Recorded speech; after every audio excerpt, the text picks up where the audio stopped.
হাই everyone, কি খবৰ সকলোৰে? আশা কৰোঁ সকলো ভালেই আছে। আপোনালোকৰ ভিউৱাৰসকলৰ মাজৰ বহুতেই মোক সুধি আছিলে আজি কেইবাদিনৰ পৰা যে মই কিয় ভিডিঅ' নিদিয়া হ'লো আগৰ নিচিনাকৈ।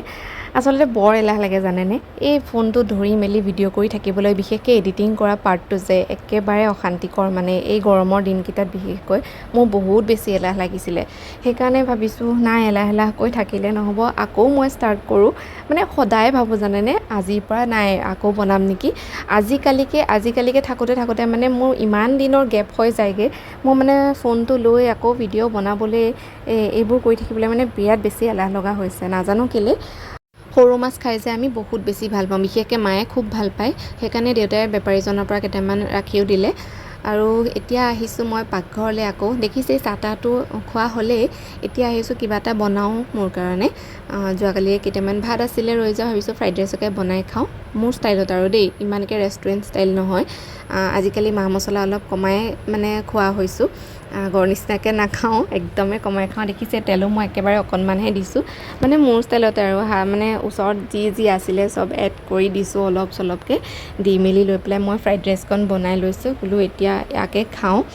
আৰু খাই মেলি লৈ পেলাই মই আহিছোঁ এতিয়া ৰুহিৰ ওচৰলৈ। ভাবিছোঁ তাইৰ লগত অকণমান কথা চথাকে পাতোঁগৈ। দেখিছোঁ একে ৰুমৰ গতি নাইকিয়া কৰি থৈছে, চাওকচোন। ৰাতিপুৱাৰ পৰা লাগি আছে কেঁচি এখন লাগে বুলি, আৰু কেঁচিখন দিলোঁ যেতিয়া গোটেই কাগজ কাটি ৰুমৰ মানে অৱস্থাই নাইকিয়া কৰি পেলালে। আৰু তাইৰ লগত কথা বতৰা পাতি পেলাই আহিলোঁ মই ভাত বনাবলৈ। যিহেতু ইমান বেছি গৰম পৰিছে, পাকঘৰখনত সোমাই থাকিবলৈও মন নাযায়। সেইকাৰণে বোলো চিম্পুলকৈ কিবাকিবি এটামানকে বনাওঁ আৰু দাইল ভাত কিবা অকণ। আজি আকৌ মাছ অকণমান পাতত দিম বুলি ভাবিছিলোঁ দেই, সৰু মাছকেইটা আছিলে যে, সেইকাৰণে তাকে যোগাৰ কৰি ল'লোঁ। আপোনালোকে বাৰু কোনে কোনে খাই ভাল পায় ক'বচোন। বহুতেই হয়তো ভাল পায়, আমিও ভাল পাওঁ। সেইকাৰণে ভাবিলোঁ আজি সৰু মাছকেইটা পাইছোঁ যিহেতু অকণমান মাছ পাতত দি খাওঁ। আৰু ভালো লাগে ন, এই গৰমত এনেকৈ খাবলৈ মন যায়। আৰু চিম্পুলেই ভাল লাগে, গৰম দিনকেইটাত একদম চিম্পুলকৈ ভাত সাজ খাই ভাল লাগে, মানে মা মছলা বেছিকৈ খোৱাতকৈ। তো সেইকাৰণে মই চব ৰেডি কৰি মেলি ল'লোঁ। আৰু এই পাকঘৰখনত সোমাই কাম কৰি থাকিলে যে নহয়, গোটেই একদম মানুহজনী মানে সিজি যোৱাৰ নিচিনা হৈ যায়, নহয়নে বাৰু? আমাৰ মাইকী মানুহবিলাকৰ মানে অৱস্থা সঁচাকৈ বেয়া হৈ যায় মানে এই গৰমৰ দিনকেইটাত বিশেষকৈ।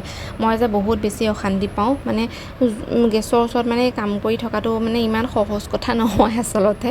একে গোটেই মুখ চুখ মানে মোৰ পুৰি যায়গৈ মানে গৰমত। আজিকালি মানে বহুত এই প্ৰব্লেমটো হয় মোৰ। আগতে বাৰু ইমান নাঘামো, কিন্তু আজিকালি ইমান বেছি ঘামোঁ আৰু ইমান বেছি মানে মুখখন পুৰে নহয়, বেছি তাপ পালে বহুত বেছি অশান্তি লাগে। আৰু এইফালে টোপোলাটো ৰেডি কৰি ল'লোঁ। কৰি মেলি জানেই আৰু সকলোৱে, ময়ো এনেকৈ টাৱাখনতে দিছোঁ। আৰু জুইত দিয়া হ'লেতো বাৰু সেইটো এটা বেলেগ টেষ্ট হয়, কিন্তু এতিয়া যিহেতু তেনেকুৱা সুবিধা নহয় সদায়, সেইকাৰণে টাৱাতে বনাইছোঁ। মানে ইজি আৰু বনাবলৈ, হয়নে নহয়? আৰু এনেকৈ ইলুটি শিলুটি কৰাৰ পিছত নহয় মাছকণ হৈয়ে গ'লগৈ। আৰু ফ্লেভাৰটো যে ইমান বেছি ধুনীয়া আহিছিলে নহয়, মানে কি ক'ম আৰু, মানে গোন্ধটো পালেই যেন ভাতকেইটা খাই দিম তেনেকুৱা নিচিনা লাগে। পাতত দিয়া মাছৰ লগতে আজি বনাইছিলোঁ কচু মাছৰ মাথাৰে, আৰু মাছৰ মানে শুকান ভাজি এনেকৈ বনাইছিলোঁ।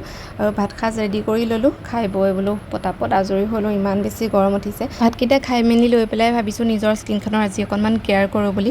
আচলতে বহুত দিনৰ আগতে মই ফেচিয়েল হেয়াৰ ৰিমুভেল ৰেজাৰৰ এটা কিট আনি থৈছিলোঁ, যিহেতু মই ইউজ কৰা নাছিলোঁ। ভাবিছোঁ আজি সময় পাইছোঁ যিহেতু আজিয়ে ইউজ কৰি চাওঁ কেনেকুৱানো হয়, ৰিজাল্টটো কি হয় চাওঁ। ইয়াতে মই প্ৰাইচটো মেনশ্যন কৰি দিছোঁ কিমান হয়, মই অফাৰত আনিছিলোঁ বাৰু।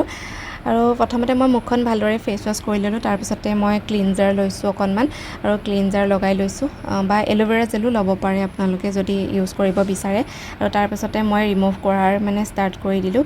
আৰু ইমান ধুনীয়াকৈ ৰিমুভ হৈছে নহয়, আমি আচলতে গমেই নাপাওঁ আমাৰ মুখত ইমান বেছি মানে হেয়াৰ থাকে, আৰু তাৰ মাজত বহুতো বেছি মানে লেতেৰা সোমাই থাকে। আৰু যিহেতু ৰেজাৰ লগাইছোঁ অকণমান আইচিঙো কৰি দিছোঁ যাতে ইৰিটেশ্যন নহওক।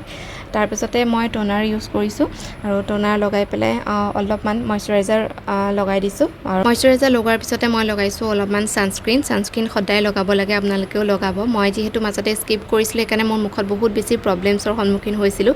আজিকালি আকৌ ষ্টাৰ্ট কৰিছোঁ লগাবলৈ। ভিডিঅ'টো চাই কেনে পালে জনাব, যদি ভাল লাগে প্লিজ লাইক কৰিব, আৰু মোৰ নেক্সট মিনি ভ্লগ যদি বিচাৰে আপোনালোকে কমেণ্ট কৰিব। Bye bye.